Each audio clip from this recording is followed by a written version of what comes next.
So it's been many years since the Times redesigned our website, and we're now launching a new website design, very much inspired by the moment and where consumers are and where digital media is.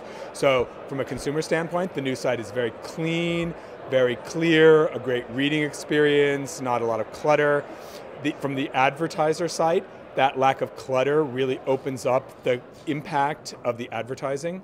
We've got advertising that's only viewable now, so our ads don't even appear until they're in the viewport. That's like a totally interesting new Can you explain that? Sure. So there's been a move afoot in advertising for a while, the last almost 2 years.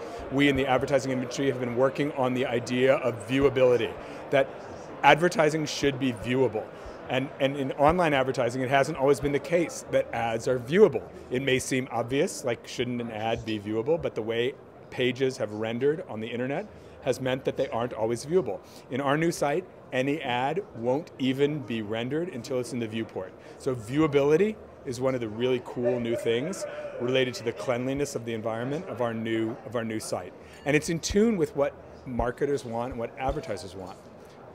Also in tune with what marketers and advertisers want now is an entirely new ad product, which is a native ad product. So let me describe what I mean by that. So marketers are becoming storytellers. We've learned from social media that great stories can come from anywhere. And marketers are capitalizing on the tools of storytelling to really create content. When they do that, they're looking for great platforms on which that content can appear, and we in our new product are going to give them a platform where they can actually publish their content onto the New York Times domain. So native means a lot of things to a lot of people. And so what native means to us is really, there's two sides to it. One is, how is content discovered within a website?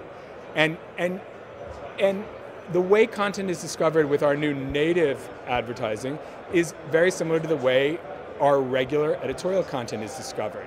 So it's not off to the side in an advertising unit, it's in the flow. But very importantly, it's in the flow in a very unique, distinct way so that it will never confuse a reader. Marketers will have access to all the tools and storytelling techniques that we've made famous at the New York Times. So native content that comes from brands might be text and images, might be video, might be data visualization.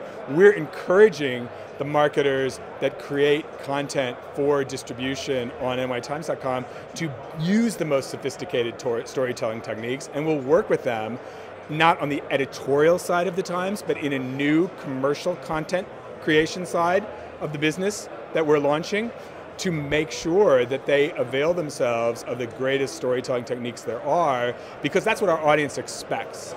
So how do you think this transition is going to, it's all very new for the marketers, and in a sense they also have to scale a lot and produce a lot of content. It can't be stale, it has to be fresh. And so there's a, how does that content machine get oiled up and move? It's really interesting. Brands are at different places along the spectrum of figuring out how they should be instituting a content strategy and how they should be creating content. But on the other hand, in a certain way, advertising has always been content, and great advertising has always been great content. So different brands are taking different approaches. We are deliberately being selective and working with those brands that are the most sophisticated, that are creating content that is at a high level, that's explanatory, that's the sort of kind of content that's going to appeal to our audiences. You'll start to see this roll out beginning tomorrow, and we expect that this is going to change and evolve and become more sophisticated. The one thing that we were going to be super vigilant about is that there is always a distinction between the content that's created by the New York Times and the content that's created by brands for distribution on the New York Times platform. We are putting all the brand content on a subdomain.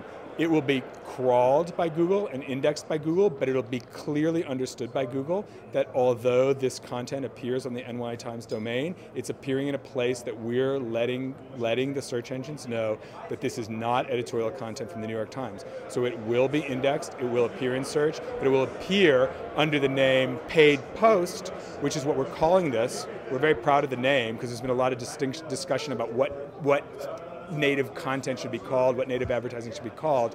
We're calling these paid posts, which we think makes it very clear to our readers that somebody paid for this content that you're discovering, but it's also something that our advertisers and our marketing partners really like too, because it's saying this is not advertising per se, this is content. So it's paid content appearing on the New York Times.